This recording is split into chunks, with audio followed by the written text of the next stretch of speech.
Muy buenas tardes, tengan apreciables alumnas y alumnos.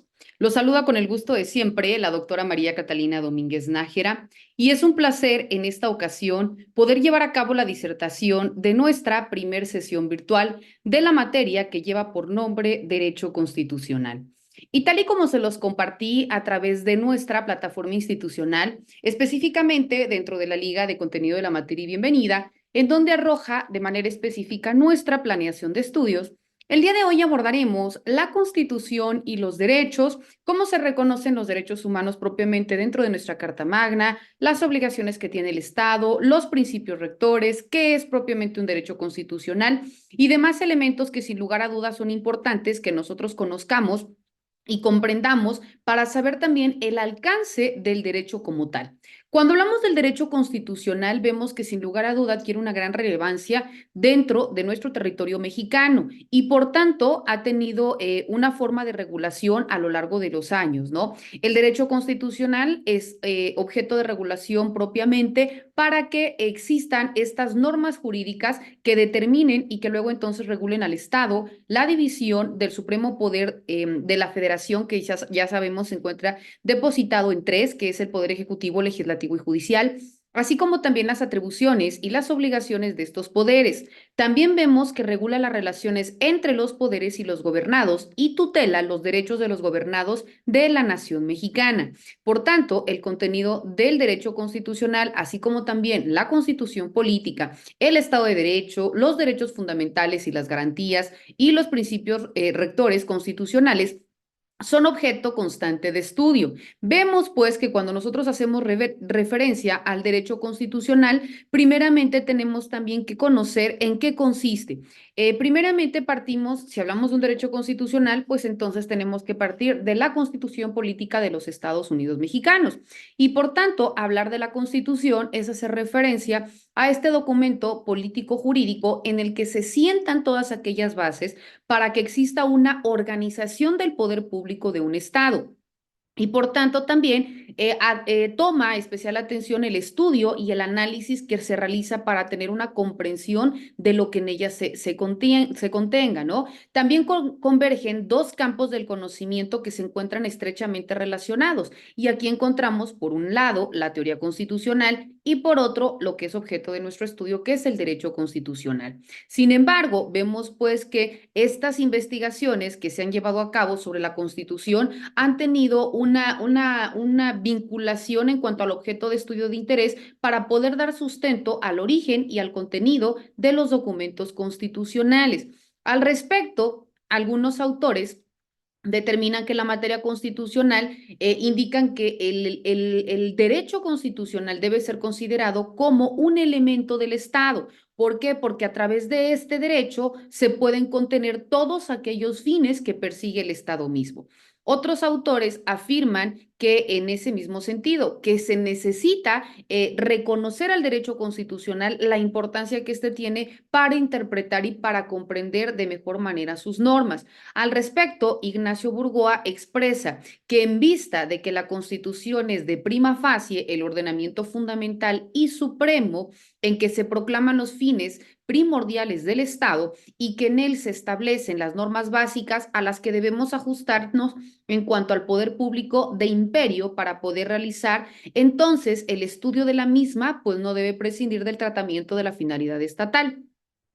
Al respecto, vemos que en cuanto al derecho constitucional, al momento de conocer su evolución histórica, este ha tenido diferentes enfoques de estudio. En base a ello, se han identificado tres disciplinas a saber, que son propiamente el derecho constitucional particular, el derecho constitucional comparado y el derecho constitucional general. Estas disciplinas expresan que el derecho constitucional, atendiendo a su objeto o a su finalidad, debe ser entendido al hablar del derecho constitucional particular, vemos que tiene por objeto el análisis y la sistematización de las normas jurídico-políticas básicas que determinan un Estado. Cuando se hace referencia a un derecho constitucional comparado, su finalidad es el estudio sistemático y doctrinal de las normas positivas relativas a las estructuras constitucionales de diversos estados. Por eso esta cuestión de comparado, ¿no? De ahí su nominación. Cuando hacemos referencia a un derecho constitucional general, es el estudio teórico doctrinal de la Constitución, resultando una especie de teoría del derecho constitucional. En el mismo sentido, es importante que nosotros entendamos estos alcances para luego entonces unificarlos y dar una propia definición. Sin embargo, vemos que como existen, ¿no? Un sinfín de lineamientos, de elementos y de instrumentos que se conjuntan para poder definir a un derecho comparado, pues también varios son los conceptos que han sido utilizados para definirlo, ¿no? Sin embargo, la mayoría coincide en que se considera el derecho constitucional como una rama del derecho público. ¿Por qué? Porque afirman que su objeto de estudio es la constitución política y social de un Estado. El autor José Antonio García Becerra, con relación con los conceptos utilizados por el derecho constitucional en su obra de Garantías Individuales y Sociales, hace referencia a que el derecho constitucional se le pueden dar dos connotaciones atendiendo a dos distintos tipos de vista o puntos de vista. Primero, desde el punto de vista normativo y desde el punto de vista disciplinario o científico. Cuando hace referencia al primero, que es desde el punto de vista normativo, nos indica que se entiende como aquel conjunto de normas jurídicas con determinado contenido y también con ciertas características que se encuentran contenidas dentro de la Carta Magna. Y cuando hace énfasis desde el punto de vista disciplinario o científico, indica que se entiende como una rama jurídica que estudia esas normas jurídicas específicas. En ese mismo sentido vemos que cuando se habla pues del origen del constitucionalismo, esto para identificar el porqué de estas definiciones, pues también tenemos que partir de las bases. Y por ello, el origen del constitucionalismo indica que a partir de la doctrina constitucional es en donde se empieza a entender como constitucionalismo a este proceso histórico mediante el cual los estados han ido regulando el ejercicio del poder público conforme lo que se encuentra debidamente enmarcado dentro de su constitución, para que luego entonces todo lo que hagan o todo lo que dejen de hacer o todo aquello que les sea permitido siempre tenga que estar acorde con los lineamientos que dentro de su propia constitución se señalen. Como algunos antecedentes remotos, dentro de este proceso evolutivo, en gran parte de los estudios existen algunas de las antiguas constituciones griegas en las que se establecieron las reglas para la organización y funcionamiento de un Estado y posteriormente a la Carta Magna inglesa de 1215, que son entre otros documentos que por su trascendencia resultan de un valioso apoyo para quienes acceden en ellos y buscan el conocimiento o las bases propias de un derecho constitucional. Otro autor, que es Daniel Moreno, indica en relación a los orígenes del constitucionalismo que el origen del derecho constitucional como una disciplina con sus propios caracteres corresponden a principios del siglo XIX y que justamente en este fenómeno tuvieron especial trascendencia tres acontecimientos políticos de tipo revolucionario. Primero, la Revolución Inglesa de la segunda mitad del siglo XVII. Posteriormente, la Revolución Francesa, iniciada en 1789, y la independencia de los Estados Unidos, que fue el país donde se expidió la primera constitución escrita que han tenido prolongada vigencia. Que dicho sea de paso, nuestro país retoma, por ello, la Constitución Política de los Estados Unidos de América y nosotros adoptamos que incluso hasta la misma nominación únicamente le cambiamos por los Estados Unidos mexicanos, ¿no? Pero tomamos como base esta. Vemos que otra de las explicaciones sobre el origen del constitucionalismo fue desarrollado por André Auriol, mediante el cual afirma que el moderno proceso de constitucionalización que comienza a finales del siglo XVIII, pues es aquella que, si bien es cierto, no se ha extendido al mundo entero, pero sí ha tenido un modo progresivo y un modo continuo. Y por tanto, también ha servido para que se desarrollen todas aquellas consecuciones de movimientos revolucionarios, de guerras mundiales y de grandes sucesos que sin lugar a duda van marcando un antes y un después dentro de cada uno de los países y que luego entonces esto detona en un objeto de creación de normas para que puedan ser aplicables a todos por igual y que se cambien las circunstancias que en un momento dado detonaron estos procesos revolucionarios, ¿no? Ahora bien, Cuando hablamos de la Constitución, vemos que la Constitución, si bien es cierto, el estudio del derecho constitucional propiamente sienta sus bases dentro de lo que se encuentra debidamente señalado dentro de la Constitución. Entonces, es importante hacer referencia a la Constitución. Vemos pues que la Constitución, bajo esta perspectiva de un criterio formal, se entiende como este documento solemne en el cual se contemplan las normas fundamentales de un Estado. También, desde el punto de vista material, hacemos referencia a la Constitución como aquel conjunto de normas jurídicas fundamentales que regulan la estructura y la organización del Estado, la determinación de los órganos, la relación que en un momento dado tienen entre sí esos órganos y en relación a los particulares. También en cuanto a la forma en que se incorporan los particulares al ejercicio del poder público y al control del mismo. Y de igual manera, así como también los criterios programáticos que sirvan de guía para la actuación de los órganos del Estado. Es importante señalar que la Constitución, más allá de este concepto mismo, también es motivo de análisis en la trascendental obra de Fernando Lasalle, quien nos indica o nos cuestiona qué es una constitución y cuál es su importancia o incidencia dentro de un territorio. ¿Por qué es importante que exista un documento normativo y que a partir de este se empiecen a generar todas las demás normas jurídicas con carácter secundario o supletorio que sigan la suerte de ello, ¿no? Esto precisamente para lograr un control, para lograr un equilibrio social, para lograr regular la conducta de nosotros como individuos, proteger nuestros derechos humanos, evitar que existan violaciones por parte de las autoridades que se encuentran en ejercicio de un poder público y que existan condiciones de igualdad, de proporcionalidad, que evitar discriminación, evitar violencia, entre otras circunstancias, ¿no? Es importante también que al hablar de las constituciones, identifiquemos que existen clasificación de las constituciones y por tanto vemos pues que cuando hablamos de esta, entre los criterios utilizados para poder clasificar a las constituciones se encuentran aquellos que toman en consideración la forma jurídica o bien aquellos que parten del origen o en cuanto a su reformabilidad. Y en este sentido, en atención a su forma jurídica, surgen otras subclasificaciones dando lugar a las constituciones y por tanto las constituciones se clasifican en constituciones escritas y consuetudinarias o no escritas. Cuando hablamos de unas constituciones escritas, vemos que son aquellas en donde se contemplan disposiciones que se plasman con claridad y con precisión en un solo documento.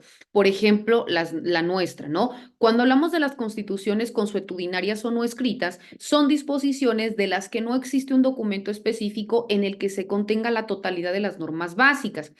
Eh, eh, por ello se dice consuetudinarias, porque parte de la costumbre. Cuando hablamos del origen, las constituciones se clasifican en otorgadas, impuestas y pactadas o contractuales, y se les puede expresar tomando en consideración que las constituciones otorgadas son documentos que el rey, el monarca o el gobernante en turno, en su carácter de titular de la soberanía, concede. Cuando hablamos de las constituciones impuestas, son documentos que el Parlamento impone al rey. Y cuando hacemos referencia a las constituciones pactadas o contractuales, son aquellos documentos sustentados en la teoría del pacto social. También existe una clasificación tomando en consideración su reformabilidad. Y por tanto, las constituciones se pueden clasificar, perdón, en rígidas o en flexibles. Cuando hablamos de las constituciones rígidas, son aquellos documentos en los que se establece un procedimiento especial para su reformabilidad. Y cuando se hace énfasis de las constituciones flexibles, son aquellas constituciones que pueden ser reformadas por medios ordinarios, es decir, que no se necesita que existan algunas circunstancias particulares para que puedan tomar en cuenta su modificación, es decir, no pueden ser especiales. Otro reconocimiento, otro criterio utilizado para la clasificación de las constituciones son los que atienden al carácter ontológico de las mismas. Y aquí pueden ser normativas, pueden ser nominales y pueden ser semánticas. Cuando hablamos de las constituciones normativas, se dice que son aquellos documentos en donde las normas constitucionales están en concordancia con la realidad y donde se encuentra concentrado el poder o el proceso de poder. Cuando hablamos de las constituciones nominales, se dice que son aquellas en donde las disposiciones no están acorde con las condiciones sociales actuales, sino más bien que están en espera de convertirse en cuestiones normativas. Cuando hablamos de constituciones semánticas, son aquellas disposiciones que no sirven para limitar el poder, sino más bien son instrumentos al servicio de los detentadores del poder, aparentando en este caso constituciones normativas. Y finalmente, encontramos que como toda clasificación, dentro del campo constitucional podrá ser o podrán crearse tantas clasificaciones como éstas puedan atender o responder a las necesidades que la propia colectividad esté demandando y que en base a ello pues tendrá que regularse para que pueda atender precisamente al bien común.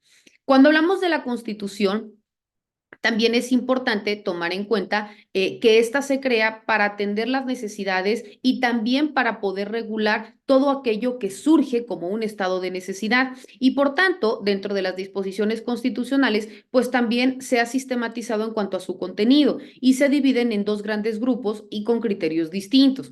Existe una división conocida dentro del contenido constitucional que es considerada tradicional y es la que resulta separar sus disposiciones en dos grandes apartados, en donde el primero es con lo que se le conoce, ¿no? Lo que nos indican incluso desde la primaria. Existen dos divisiones de la Constitución. La primera, que es donde se encuentran consagrados nuestros derechos humanos, que es aquella que se le denomina como la parte orgánica. Y el segundo apartado, que son donde se encuentra debidamente señalada la cuestión estructural y organizacional del Estado y que toma el nombre de parte orgánica. En la medida que este criterio ha sido utilizado para poder realizar la división, pues si bien es cierto, no resulta ser suficiente para poder explicar el contenido de las disposiciones constitucionales y por tanto detona en realizar otras divisiones entre las que se pueden mencionar aquellas que se realizan mediante tres apartados para sistematizar el contenido constitucional en disposiciones organizativas, preceptivas y programáticas. También es importante que nosotros identifiquemos los principios constitucionales que existen. Cuando hablamos de principios constitucionales, vemos que se le conoce a aquellas cualidades y características de la Constitución que le permiten a esta diferenciarse de las demás leyes, en donde, si bien es cierto, pues también se integra un ordenamiento jurídico en particular y que tiene como objeto, pues también, por un lado, ¿no? Proteger los derechos de las personas y también por el otro, en caso de incumplimiento, pues también aparejado una sanción. Cuando hablamos de estos principios constitucionales de mayor trascendencia, podemos encontrar, por ejemplo, el principio de legalidad, el principio de supremacía, el principio de reformabilidad, el principio de inviolabilidad, entre otros, ¿no? Con relación a estos principios constitucionales, vemos que un autor que es García Becerra indica que la Constitución, como ordenamiento fundamental del orden jurídico, pues tiene una serie de principios sobre los cuales descansa. Estos principios dan sustento a la Constitución y la hacen diferente, lo que decíamos, ¿no? Cualquier otro ordenamiento y por tanto se consideran la base sobre la cual encuentra su soporte o razón de ser nuestra constitución política. En la Constitución Política de los Estados Unidos Mexicanos, los principios constitucionales de supremacía, de reformabilidad y de inviolabilidad están contenidos en las disposiciones de lo que se encuentra regulado en los artículos 133, 135 y 136, lo cual hace el obligado el análisis de estos numerales para poder indicar su importancia, ¿no? Cuando hablamos del principio de legitimidad o legitimación, ¿no? Como algunos también se le pueden identificar, a diferencia de los otros principios, no se fundamenta en una disposición escrita, sino más bien su sustento se encuentra en la aceptación del pueblo para poder expresarlo por la Constitución mediante el cumplimiento de sus disposiciones que en ellas se establezcan. Este principio no requiere que la Constitución jurídico positiva deba ser necesariamente la manifestación genuina y auténtica. Basta con que la misma voluntad del pueblo lo otorgue para que tenga esta certeza o validez.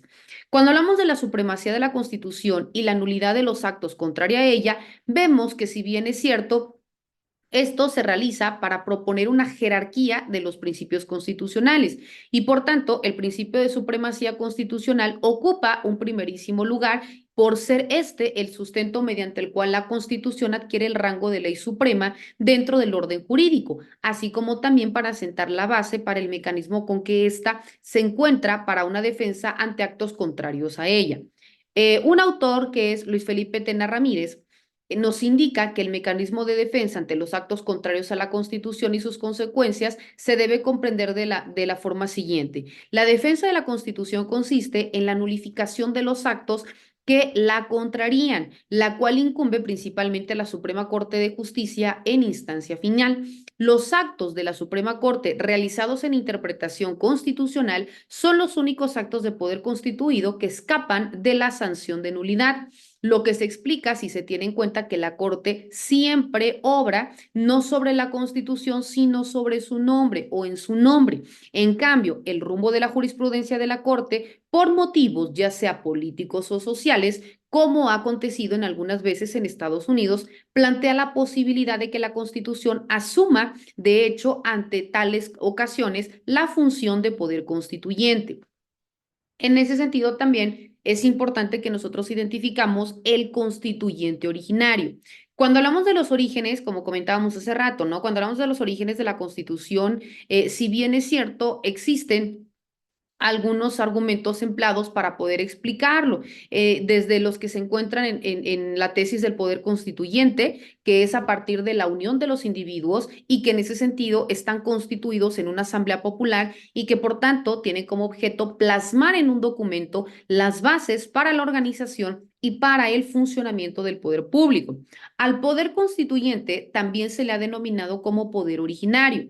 Y por otro lado, cuando la unión popular que se lleva a cabo para la organización del poder público es consecuencia de un movimiento social armado, además de la denominación de poder constituyente originario, se le conoce como constituyente revolucionario, porque va en contra de determinadas circunstancias de abuso de poder o de vulneraciones a los derechos de las personas y que de manera consensuada por algunas circunstancias el Estado ha sido omiso en regularlos, entonces por eso son estos procesos revolucionarios, por eso son revueltas, porque es una lucha en contra de actos que están transgrediendo los derechos de las personas. Así pues, vemos que el poder constituyente originario o revolucionario se le reconoce la facultad de crear el documento llamado Constitución Política de un Estado y de donde ella resulta que a este poder se le tenga por el órgano que da origen al conjunto de normas fundamentales positivas de un orden jurídico específico, es decir, el documento base que va a tener un país para que a partir de este encuentre sus soportes, sus bases y su fundamentación y que de él desprendan toda la creación de las más normas jurídicas de carácter local, hablando cuestión territorial, para que en ese sentido se pueda proteger, garantizar, salvaguardar los derechos de las personas, también se regulen, se faculten y también se establezcan limitaciones a los poderes y en ese sentido, repito, todo va a ser en beneficio social. El origen del poder constituyente y su naturaleza de asamblea popular está ligado a la historia de la soberanía y al titular de la misma. ¿Por qué? Porque en la medida que el titular de la soberanía cambia, pues también la naturaleza del creador de la Constitución pues se va a ver afectada. Por ejemplo, cuando el titular de la soberanía ha sido un rey, un monarca absoluto y demás, donde se encuentra depositado el poder en una sola persona que no ha sido consensuado, sino que ha sido impuesto, pues entonces es aquel que va a crear la propia constitución y este tiene un origen, una naturaleza soberana sustentada en la voluntad del rey, mientras que cuando el titular de la soberanía es el pueblo, no a partir de la democracia, el poder del pueblo, quien elige libre, consciente y democráticamente a sus representados, pues el origen y la naturaleza de la asamblea y por consecuencia de la constitución que se crea se sustentará en la voluntad popular.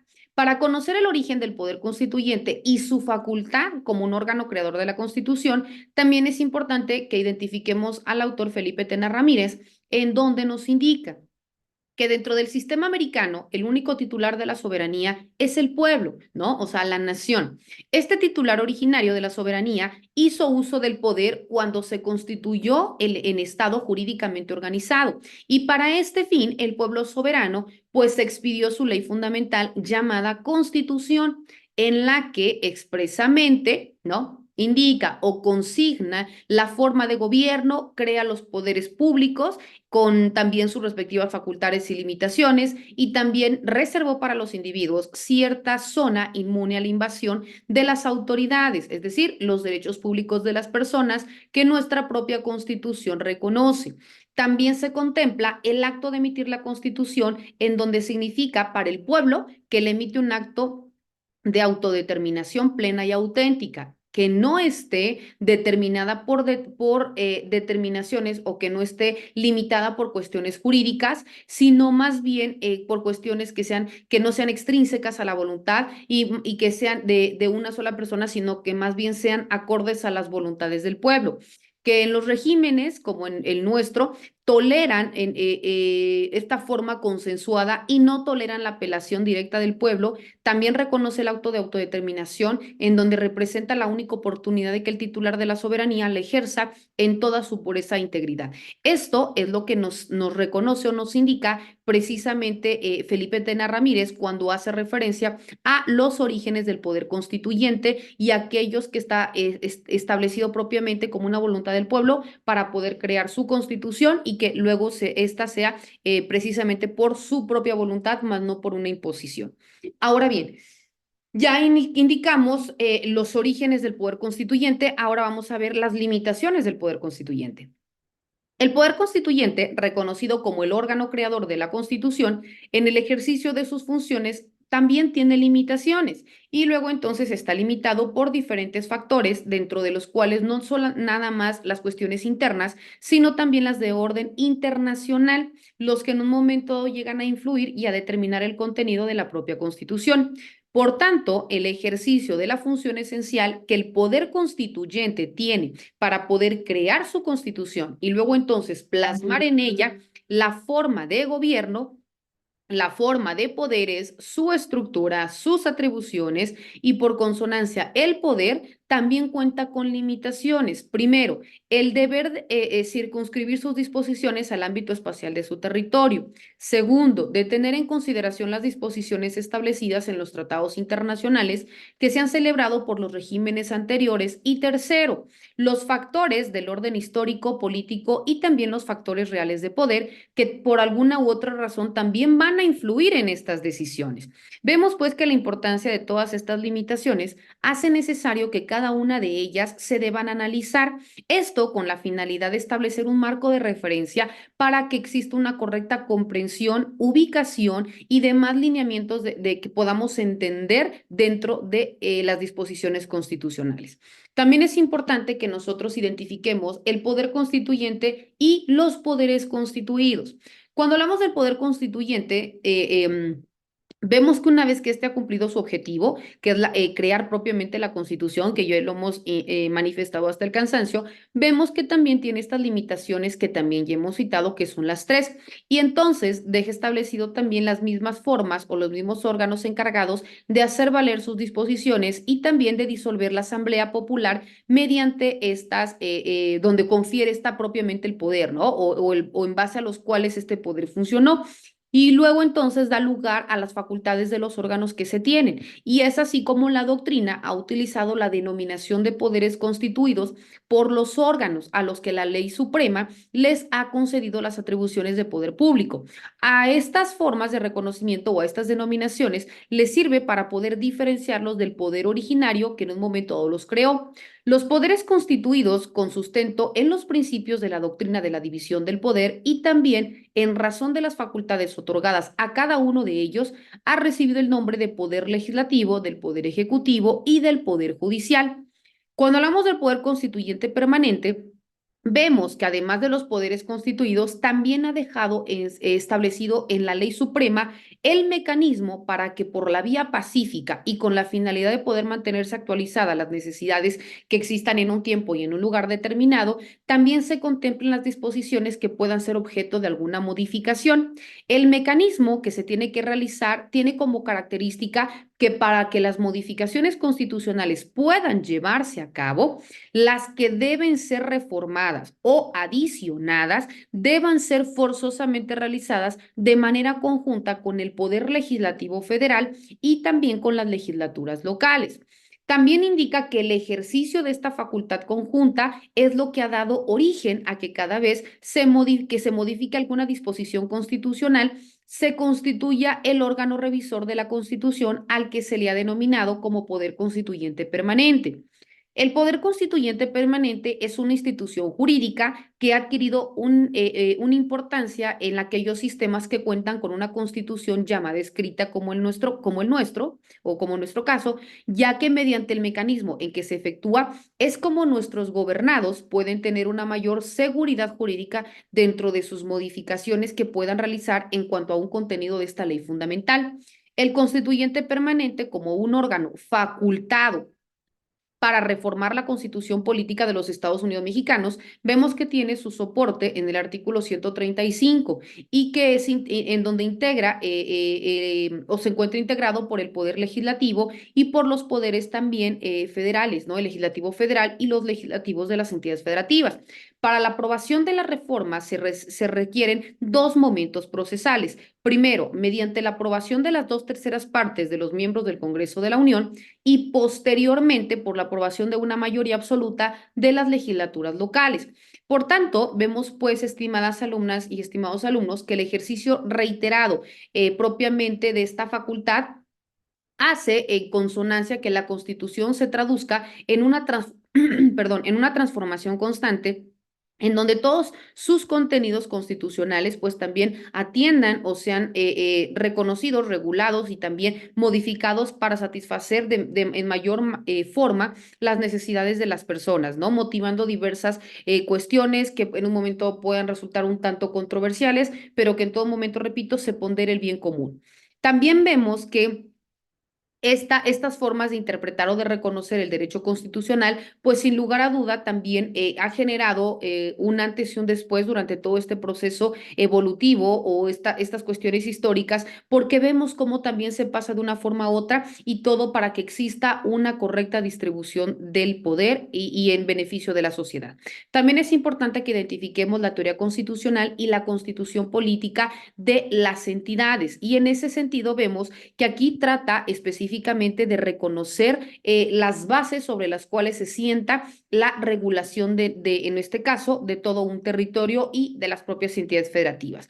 También vamos a identificar dentro de nuestra próxima sesión virtual cuáles son los alcances que tiene la propia Constitución. También vamos a identificar las obligaciones de los estados, en qué consiste la aplicación de los derechos, los estados de excepción. Vamos a identificar también los derechos humanos y las circunstancias, la Constitución ante los nuevos avances, cómo se crean estas reformas constitucionales, el sentido actual de nuestra Constitución, la Constitución política en el siglo de la globalización y todos aquellos retos a los que sin lugar a dudas se enfrenta. ¿Por qué? Porque tiene que estar a la vanguardia y a la protección de todos los derechos que nosotros como personas tenemos y de todas aquellas necesidades, ¿no? Ya que recordemos que el ser humano por naturaleza pues es un ser cambiante, es un ser evolutivo y por tanto pues también nuestros derechos humanos se pueden encontrar en una mayor forma de vulneración y en ese sentido vemos que el Estado sí o sí tiene esa obligatoriedad de garantizarnos de una manera más amplia y cómo va a exigir un cumplimiento, pues siempre y cuando se encuentre comprendido dentro de un instrumento base, ¿no? Ya que recordemos que lo que no está prohibido está permitido y por tanto debe obrar dentro de un documento y de manera primaria dentro de una constitución porque es aquel, repito, que se considera como la base de todos los demás lineamientos supletorios o secundarios y en ese tenor, para que exista, repito, esta protección y en caso de incumplimiento, una sanción.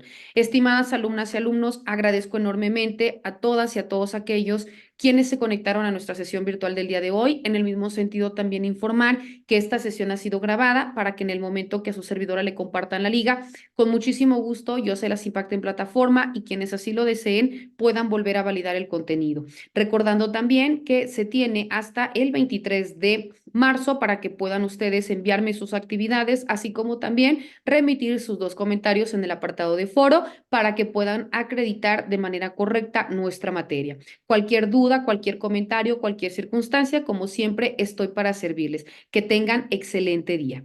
Hasta luego.